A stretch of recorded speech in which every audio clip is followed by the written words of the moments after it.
যেখানে হাজার হাজার প্রবাসী লক্ষ লক্ষ প্রবাসী উঠানামা করে, সেখানে কিভাবে দুর্ঘটনা ঘটতে পারে? আপনাদের কোনো কমন সেন্স নাই?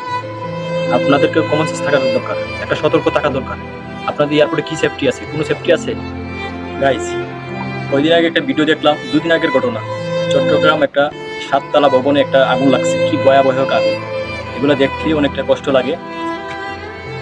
এটা যাওয়ার সত্ত্বে দুদিন পরে আবার হযরত শাহজালাল বিমানবন্দরে কত বড় একটা দুর্ঘটনা ঘটে গেছে এখন। তো আপনারা তো দেখতেই পারছেন ভিডিওটা। তো এখানে কিছু বলার নাই। হাজার হাজার প্রবাসীরা প্রবাসে যাইতেছে, প্রবাস থেকে ফিরে আসতেছে।